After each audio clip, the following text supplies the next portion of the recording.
नमस्कार दोस्तों, मैं हूं विकास कुमार और आपके सामने लेकर आया हूं दोस्तों आज की करंट अफेयर्स। जैसा कि हम पढ़ने वाले थे डेली करंट अफेयर्स और आज हम करने वाले हैं आज की करंट अफेयर्स स्टार्ट। दोस्तों क्या है आज की करंट अफेयर्स में, आइए हम स्टार्ट करते हैं आज का करंट अफेयर्स। जैसे कि दोस्तों आप देख पा रहे हो कि ये क्या है, इसकी चर्चा आज के हम सेशन में करने वाले हैं कि क्यों इम्पोर्टेंट है, क्या चीज़ें कहाँ पर बन रहा है। ये दोस्तों ये बात हो रही है इस चीज़ की कि ये क्या है, इसकी हम आने वाले सेशन में चर्चा करेंगे। पहले हम देख लेते हैं आज के क्वेश्चंस। जो दिख रहा है ये दृश्य कितना शानदार है दोस्तों, ये होगी जम्मू कश्मीर की वादियाँ। और इन वादियों में आज घूमने चलेंगे कि ये वादियाँ और ये जो दृश्य है ये क्यों इम्पोर्टेंट है। तो इस दृश्य की हम बात करेंगे। चलते हैं आज के सेशन में। ये अपना भारत का मैप है। भारत के मैप में आप देखते हो दिल्ली एक स्टेट चलता है अपना, और दिल्ली स्टेट में आप भारत के मैप को पहचानने और भारत के मैप में जानकारी लेने के लिए आप योग्य बन जाओ। इसलिए भारत का मैप में दिल्ली लेकर आता हूँ, आपको बताता हूँ कि जो भी अपने राज्य इनकी स्थिति किस साइड में, भारत के मैप में कौन सी जगह, इस चीज़ को आप खुद देखो और जानो और नोट्स में लिखो और बार बार ट्राई करो कि अपने भारत के मैप में अपने स्टेट्स या अदर स्टेट की स्थिति क्या क्या है। देखते हैं दोस्तों आज का पहला क्वेश्चन। विश्व स्वास्थ्य दिवस कब मनाया जाता है? When is the world health day observe? April 6, April 7, April 9 और अप्रैल 11। तो दोस्तों विश्व स्वास्थ्य दिवस मनाया जाता है 7 अप्रैल को। जो अपना विश्व वर्ल्ड हेल्थ डे है ये मनाया जाता है दोस्तों कब? 7 अप्रैल को।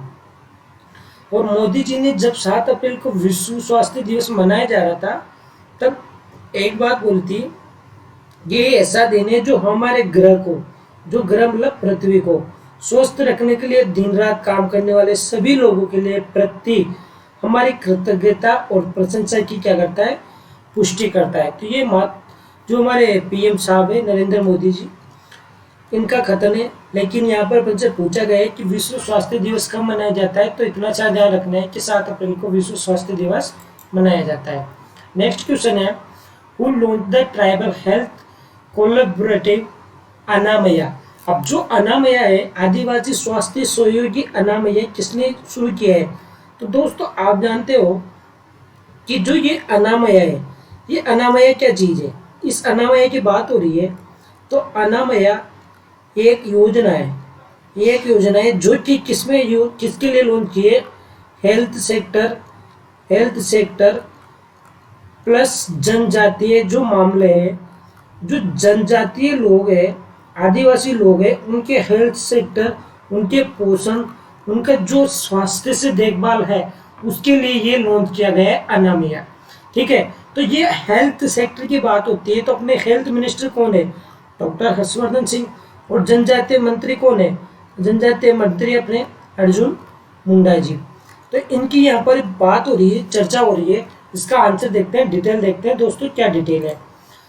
तो आदिवासी स्वास्थ्य सहयोगी Anamaya doctor health minister Harshvardhan Singh ji, ठीक है, इन्होंने कब लॉन्च किया? इसको वीडियो कॉन्फ्रेंसिंग के जरिए लॉन्च हुआ है और ये लॉन्च हुआ है 7 अप्रैल 2021 को। स्वास्थ्य सहयोगी अनामया का शुभारंभ किया गया। ये किस किस के लिए लाभदायक है? भारत के जनजातीय समुदायों के स्वास्थ्य और पोषण की स्थिति को बढ़ाने के लिए विभिन्न सरकारी एजेंसियों और संगठनों के प्रयास को एकीकृत करेगी और जो जनजातीय लोग हैं उनके स्वास्थ्य पोषण से देखभाल करेगी, उनको बढ़ावा मिलेगा।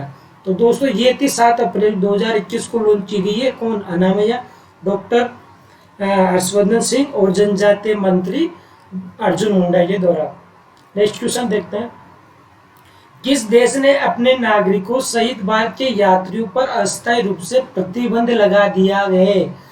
Which country has temporarily banned travel from India including its own citizens? इसका मतलब क्या है दोस्तों? फिलहाल में आपको पता है कि कोविड-19 का जो केस है, कोविड-19 के जो केस है वो डेली बढ़ते जा रहे हैं। तो कोविड-19 की जो रोगी बढ़ते जा रहे हैं, इन्हीं को देखते हुए जिस देश ने ये नागरिक उसके खुद के नागरिकों और भारत के यात्रियों पर क्या कर दिया? अस्थायी रूप से प्रतिबंध लगा दिया। तो इसकी चर्चा हम कर रहे हैं, तो इसका आंसर हो जाएगा दोस्तों न्यूजीलैंड। न्यूजीलैंड ने 8 अप्रैल 2021 को, अभी हाल ही में 8 अप्रैल 2021 को देश में कोविड-19 मामलों की क्या उच्च संख्या के कारण अपने नागरिकों सहित भारत से सभी यात्रियों के लिए अस्थायी रूप से प्रवेश निलंबित कर दिया है। ये निलंबन कितने सप्ताह के लिए होगा? 2 सप्ताह के लिए होगा। मतलब 2 सप्ताह मतलब 14 दिन के लिए होगा। ये न्यूजीलैंड द्वारा अपनी सीमा पर क्यों किया गया? क्योंकि वहां पे 23 नए कोविड-19 मामले दर्ज हुए हैं और उन 23 नए मामले में से क्या थे? 17 क्या थे? भारत के थे। उन 23 नए मामलों में से 17 क्या थे? भारत के थे। तो इन्हीं के कारण भारत के और खुद के नागरिकों पर क्या कर दिया? अस्थायी रूप से प्रतिबंध लगा दिया 2 सप्ताह के लिए 8 अप्रैल 2021 से। किसने? न्यूजीलैंड में। ठीक है दोस्तों, आइए देखते हैं नेक्स्ट क्वेश्चन। भारत में कार्यस्थल कोविड-19 टीकाकरण केंद्र कब शुरू होने की संभावना है? तो दोस्तों, व्हेन आर वर्कप्लेस कोविड-19 vaccination centres likely to be launch in India? मई 2, अप्रैल 11, अप्रैल 5, 15 और अप्रैल 13। 30 अप्रैल को, 15 अप्रैल को, 11 अप्रैल को और 2 मई को। तो भारत में प्रत्येक कार्यस्थल कोविड-19 टीकाकरण के जो केंद्र बनाए जाएंगे उनकी संभावना कब होगी? स्टार्टिंग कब होगी? तो दोस्तों उसका आंसर हो जाएगा अपना 11 अप्रैल से। केंद्र ने राज्यों और केंद्र शासित प्रदेशों से कहा है, केंद्र ने राज्यों और केंद्र शासित प्रदेशों से कहा है कि वे इन कार्यस्थलों को मौजूदा टीकाकरण केंद्र के साथ टैग करके लगभग 100 पात्र और इच्छुक लाभार्थियों वाले सार्वजनिक और निजी कार्यस्थलों पर कोविड-19 टीकाकरण सत्र आयोजित करें। इस तरह के कार्यस्थल टीकाकरण केंद्र 11 अप्रैल 2021 से राज्यों और केंद्र शासित प्रदेशों में शुरू किए जाएंगे। तो दोस्तों में कार्यस्थल कोविड-19 टीकाकरण केंद्र है जो कब से स्टार्ट किया जाएगा? 11 अप्रैल से स्टार्ट किया जाएगा। देखते हैं आइए नेक्स्ट क्वेश्चन। केंद्र ने राज्य के लिए 670 करोड़ रुपए की 14 सड़क परियोजनाओं को मंजूरी दी है।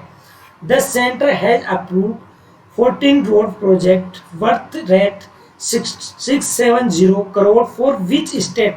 तो केंद्र ने किस राज्य के लिए अभी हाल ही में 670 करोड़ रुपए के 14 सड़क परियोजनाओं को मंजूरी दी है? सड़क राज्य परिवहन मंत्री आपको पता ही है कौन है? नितिन गडकरी। तो इन्होंने अभी हाल ही में झारखंड राज्य के लिए 670 करोड़ रुपए की 14 सड़क परियोजनाओं को क्या कर दिया है? मंजूरी दे दी है। केंद्रीय सड़क परिवहन और राजमार्ग मंत्रालय ने वित्त वर्ष 2020-21 में झारखंड राज्य के लिए 670 करोड़ रुपए की 14 सड़क परियोजनाओं की मंजूरी दी है। सड़क परियोजनाएं लगभग कितने किलोमीटर की होगी? तो दोस्तों ये जो सड़क परियोजना होगी 127.93 किलोमीटर की होगी। इसके लिए कितना बजट दिया है? 670 करोड़ रुपए।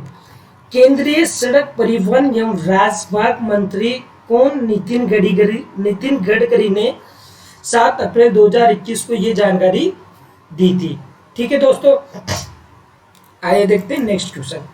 किस राज्य ने राज्य सेवाओं में EWS श्रेणी के उम्मीदवारों के लिए आयु छूट प्रदान की है? Which state has granted as relaxation for EWS category candidates in state services? Madhya Pradesh, Uttar Pradesh, Punjab और राजस्थान। दोस्तों अभी हाल ही में जो राजस्थान की रीट भर्ती परीक्षा थी, कौन सी रीट भर्ती परीक्षा थी, इसकी जो डेट डली हुई थी, कितनी डेट डली हुई थी दोस्तों? 26 अप्रैल, 25 अप्रैल। तो इसको क्या कर दिया इन्होंने? कैंसिल कर दिया। ठीक है, क्यों कैंसिल किया?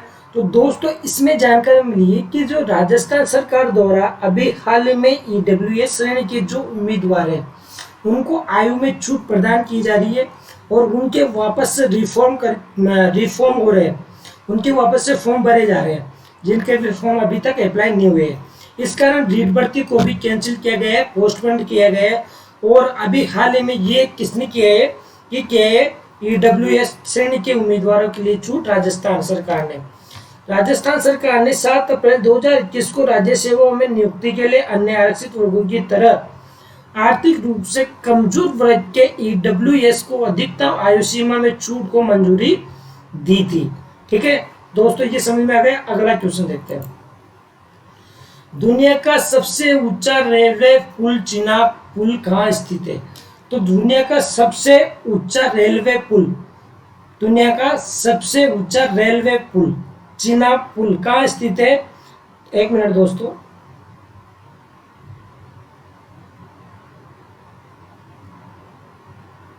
ठीक है, दुनिया का सबसे ऊंचा रेलवे पुल चिनाब पुल कहाँ स्थित है? तो अभी हाल ही में हमने जो एक फोटो दिखाया था उसकी हम चर्चा करेंगे इसी क्वेश्चन में। हम पहले बाकी क्वेश्चन को सोल्व कर लेते हैं, उनकी बात करेंगे। अब चलते हैं, हमारा नेक्स्ट क्वेश्चन है, किस राष्ट्र के संस्थान ने कोविड-19 वैक्सीन के लिए एलर्जी प्रतिक्रियाओं का अध्ययन शुरू किया है? तो अभी हाल ही में कोविड-19 की वैक्सीन की जो टीकाकरण चल रहा है, अभियान चल रहे हैं, वैक्सीन लग रही है प्रत्येक स्टेट, प्रत्येक नेशन में। तो किस राष्ट्र के संस्थान ने, which nations institute has launch a study of allergy reactions to the कोविड-19 वैक्सीन? तो सभी ने वैक्सीन तो लगवा रहे हैं, लेकिन इस वैक्सीन के कारण कौन कौन सी एलर्जी प्रतिक्रियाएं हो रही है, इसका अध्ययन शुरू करने के लिए अभी हाल ही में यूएस के संस्थान, यूएस अमेरिका के जो संस्थान संत्र है, उन्होंने क्या किया कि एलर्जी प्रतिक्रियाओं का अध्ययन शुरू किया है। तो अमेरिका के राष्ट्रीय स्वास्थ्य संस्थान एनआईएच ने 7 अप्रैल 2021 को घोषणा की है कि उसने फाइजर बायोटेक और मॉडर्ना कोविड-19 टीकों, फाइजर बायोटेक और मॉडर्ना कोविड-19 टीकों के लिए एलर्जी की जोखिम, जो एलर्जी के जोखिम को जो निर्धारित करने के लिए एक अध्ययन शुरू किया है कि क्या क्या एलर्जी होती है, ये वैक्सीन लगाने से क्या क्या जोखिम हो रहे हैं और क्या क्या बीमारी हो सकती है, क्या क्या इफेक्ट हो सकते हैं। इन सभी चीज़ों का अध्ययन करने के लिए अभी हाल ही में यूएस द्वारा अपने संस्थानों में फाइजर बायोटेक और मॉडर्ना जो कोविड-19 का टीका है, इनकी क्या कर दिया है, अध्ययन शुरू कर दिया है कि एलर्जी के क्या क्या कारण हो सकते हैं और एलर्जी की प्रतिक्रियाएं क्या क्या है। देखते हैं दोस्तों नेक्स्ट क्वेश्चन। आरबीआई की मौद्रिक नीति समिति द्वारा वास्तविक सकल घरेलू उत्पाद का अनुमान क्या है?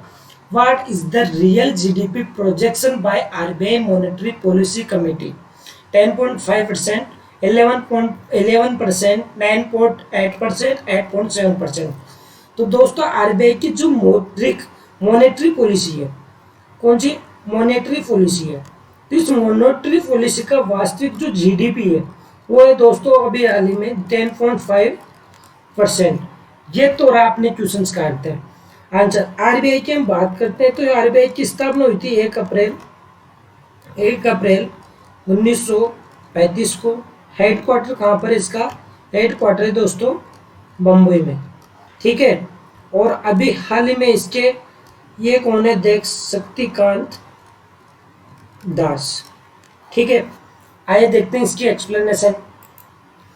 भारतीय रिजर्व बैंक के गवर्नर शक्तिकांत दास ने 7 अप्रैल 2021 को आरबीआई की त्रैमासिक मौद्रिक नीति की समीक्षा की घोषणा की। मौद्रिक नीति समिति ने 2021-22 के लिए वास्तविक सकल घरेलू उत्पाद की वृद्धि दर के अनुमान को कितना कर दिया है, 10.5% पर बरकरार रखा। और जो रेपो रेट दर है उसको 4%, रिवर्स रेपो रेट को कितना, 3.5%, ठीक है। ये अपरिवर्तित रखने का फैसला लिया है। तो दोस्तों इस क्वेश्चन को इंपॉर्टेंट रखिएगा, बैंकिंग जो एस्पिरेंट्स है उनके लिए इंपॉर्टेंट रखेगा कि आरबीआई की मौद्रिक नीति समिति द्वारा जो जीडीपी है वो क्या रहने वाली है, क्या अनुमान है, तो 10.5%। नेक्स्ट क्वेश्चन है दोस्तों, सॉरी, फीफा ने किस राष्ट्र के फुटबॉल महासंघ को निलंबित कर दिया है? फीफा है सस्पेंडेड विच नेशंस फुटबॉल फेडरेशन। तो दोस्तों अभी हाल में फीफा ने जो नल्ला पाकिस्तान है, इस पाकिस्तान के फुटबॉल महासंघ को क्या कर दिया, निलंबित कर दिया। क्या है सूचना देखते हैं। The FIFA council bureau suspended the Pakistan football federation PFF with immediate effect on 7 April due to third party interference which is a serious violation of the FIFA status।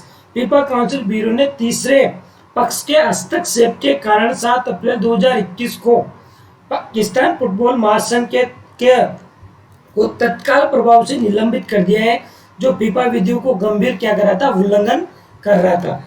ये उल्लंघन करने वाला आदमी है दोस्तों, ये सभी कुछ चीजों का उल्लंघन करता है। तो इस कारण इसको फीफा फुटबॉल ने फीफा फुटबॉल महासंघ ने इसको क्या कर दिया, निलंबित कर दिया। फीफा का हेडक्वार्टर कहाँ पर है दोस्तों, ये पेरिस में। फीफा हेडक्वार्टर कहाँ है, पेरिस में। ठीक है दोस्तों, अब चलते हैं आज की अपनी जो सुर्खी वाली बात है, सुर्खियों वाली बात थी उस पर चलते हैं। पहले तो हम चलते हैं अपने क्वेश्चंस पे। क्या अपना क्वेश्चन क्या है, दुनिया का सबसे ऊंचा रेलवे पुल चिनाब पुल कहाँ स्थित है। तो दोस्तों ये बन रहा है अभी जम्मू कश्मीर है। ये तो अपने क्वेश्चन का आंसर हो गया। लेकिन जो चिनाब नदी पर जो पुल बन रहा है चिनाब नदी पर जो पुल बन रहा है, तो ये क्या है, तो अभी जो उत्तर रेलवे ने है उसने 5 अप्रैल 2021 को दुनिया के सबसे ऊंचे रेलवे पुल चिनाब के जो आर्क है, आर्क के मतलब समझ गए दोस्तों, ये वाला इनके बीच में जो ये आर्क है, ये आर्क है, ठीक है, इस आर्क को इन्होंने क्या कर दिया, कंप्लीट कर दिया। और ये क्या बन रहा है इसके ऊपर, ये क्या बन रहा है दोस्तों, ये बन रहा है रेलवे लाइन। तो ये नीचे क्या है, ये दोस्तों नदी। तो ये जो पुल बन रहा है इसका जो ये आर्क है, इस आर्क की बात कर रहे हैं अपन, है ना। एक सेकेंड दूसरा कलर लेते हैं दोस्तों। ये आर्क बन रहा है, इस आर्क की हम बात करते हैं। तो ये आर्क क्या है, इसका काम निर्माण जो था, आर्क क्लोजर का निर्माण क्या हो गया, पूरा हो गया। ये 1.3 किलोमीटर लंबा ये पुल, कितना, 1.3 किलोमीटर लंबा पुल जम्मू कश्मीर राज्य में चिनाब नदी के जो मायना है उसमें बन रहा है। और इसकी ऊंचाई कितनी है दोस्तों, ये है 359 मीटर, 359 मीटर, जो कि आईफिल टावर दुनिया का जो 7 अजूबा है उससे भी ऊंचाई पर है। ठीक है, आइए हम देखते हैं, इसकी चर्चा करते हैं। जैसे कि हम बात किया है अपन ने इस क्वेश्चन में कि जो आर्क है, तो ये आर्क की बात हो रही है दोस्तों, इस आर्क की बात हो रही है। ये आर्क तो ये बना दिया इन्होंने, ये अपनी चिनाब नदी जो जम्मू कश्मीर की है। और ये जो जम्मू कश्मीर की जो नदी है, ये जम्मू कश्मीर के जो रियासी जिले में बक्कल और कोरी के बीच निर्माणाधीन है। मतलब जो जम्मू कश्मीर का रियासी जिले कौन सा है, बक्कल और कोरी के बीच में क्या बन रहा है, ये पुल बन रहा है चिनाब नदी के ऊपर। जो कि कौन बना रहा है, उत्तर रेलवे बना रहा है, भारतीय रेलवे बना रहा है। ये पुल का जो आर्क बना है, इसके से ऊपर से पिलर लगा के ऐसे पिलर लगा के, इनमें ऐसे पिलर लगा के इस पुल में क्या बनाई जाएगी दोस्तों, भारतीय रेलवे की क्या बनाई जाएगी, पटरियां बनाई जाएगी। तो अभी हाल ही में 5 अप्रैल को, कब, 5 अप्रैल को इस आर्क का तो निर्माण हो चुका है। ठीक है, और बाकी बात हम करते हैं आगे। चिनाब पुल भारत के जम्मू कश्मीर के रियासी जिले में बक्कल और कोरी के बीच निर्माणाधीन भारतीय रेलवे स्टील और कंक्रीट आर्क ब्रिज है। पूरा होने पर यह पुल चिनाब नदी का विस्तार, जो इसकी ऊंचाई है दोस्तों, वो कितनी है, अपने अपने ऊंचाई की बात करते हैं। तो इसकी ऊंचाई कितनी है, 359 मीटर, लगभग कितना, 1178 फीट, कितना, 1178 फीट। ये इसकी क्या है, ऊंचाई है। इसकी अपन बात कर,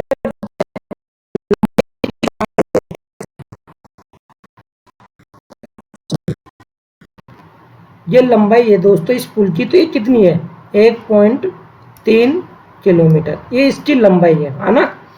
ठीक है, पुल की लंबाई 1315 मीटर, ठीक है, जिसमें 600, ये दोस्तों इसकी बात है, ये बन रहा है आर्क की जो लंबाई है वो 480 मीटर। ये चिनाब ब्रिज बन रहा है जो दुनिया का सबसे ऊंचा रेलवे ब्रिज है और भारतीय ब्रॉड गेज रेलवे नेटवर्क ये सबसे व्यापक अवधि के साथ बन रहा है। दोस्तों हम इसके थोड़ा सा डायग्राम से समझते हैं। ये डायग्राम है जो कि ऐसा बनेगा, ये आर्क बन गया दोस्तों ये बन गया दोस्तों इसका आर्क, और ये बनेगी इसकी ऐसी पटरियाँ, ये बनेगी इसकी पटरियाँ, ये होंगे इसके पिलर। ठीक है, आगे देखते हैं इसका थोड़ा सा बायोडाटा।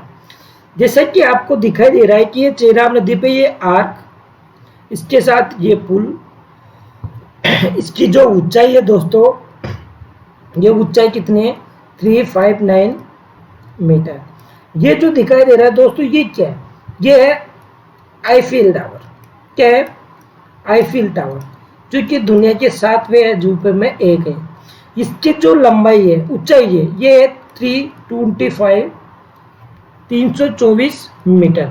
इससे भी कितने मीटर ऊंचा है? 35 मीटर ऊंचा है। कितना? 35 मीटर क्या है? ये ऊंचा है। इसकी ये विशेषता है। और अभी हाल में ये जो आर्क है, इसका निर्माण कंप्लीट हो चुका है। तो ये था दोस्तों चेनाब नदी पर जो पुल बन रहा था, उसकी थोड़ी बहुत जानकारी थी। मैंने आपको समझाने की कोशिश की कि क्या है, कैसे निर्माण हो रहा है, कितनी लंबाई है और क्या है। और जो ये दृश्य है, ये उसी का दृश्य है दोस्तों कि चेनाब नदी पर जो पुल बन रहा है, और जो ये पुल बन के ये रेलवे लाइन इस तरह से बनेगी, तो ये दृश्य आपको देखने लायक रहेगा। और ये दुनिया का सबसे ऊंचा railway broad gauge railway line होगी, जो अधिक से अधिक ऊंचाई पर होगी 359 मीटर पर। तो दोस्तों ये था आज का अपना सेशन। कैसा लगा कमेंट करें, लाइक करें, शेयर करें और बताएं कि आपके भाई का वीडियो कैसा लगा। मैं आपके लिए ऐसी ऐसी जानकारी लेके आऊँगा और आपको